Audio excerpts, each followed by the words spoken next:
पेण तालुक्यातील वरवणे येथील एका आदिवासी मुलीला कुष्ठरोग नसताना तिला चुकीचे औषधोपचार दिले आणि 9 वर्षाची ती आदिवासी चिमुरडी मृत्युमुखी पडली।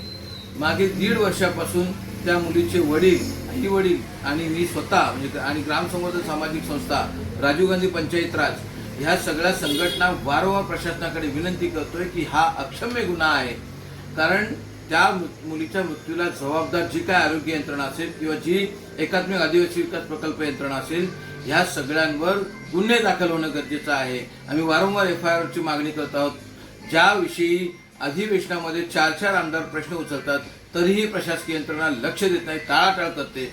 हा विषय जो आहे फक्त एका मुलीपुरता किंवा आदिवासी मुलीपुरता नाहीये, तर हा पूर्ण आदिवासी समाजावर होणारा आघात आहे। कारण एका ह्या घटनेमुळे जर दोषींवर गुन्हा दाखल झाला नाही तर भविष्यात असे आणखी गुन्हे घडतील आणि कुणी याला जबाबदेही नसेल। त्यामुळे उद्या दिनांक 30 जुलैपासून मी आणि आमचे सगळे सहकारी ग्राम संवर्धन सामाजिक संस्थेच्या माध्यमातून, राजीव गांधी पंचायत राज संघटनेच्या माध्यमातून आदिवासी बांधवांसहित पेण तालुक्यातील पेण प्रांत कार्यालयासमोर आमरण उपोषणाला बसत आहोत।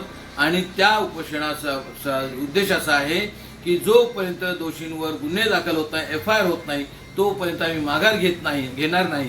त्यामुळे तुम्हा सगळ्यांना आवाहन आहे की आपण सगळ्यांनी ह्या एकंदरीत ही जी काही व्यवस्था आहे या व्यवस्थेला त्यांच्या चुकीची जाणीव करून देण्यासाठी आणि खुशबूला न्याय देण्यासाठी तुम्ही सगळ्यांनी उद्याच्या आमरण उपोषणात सहभागी व्हावं असं मी आवाहन करतो।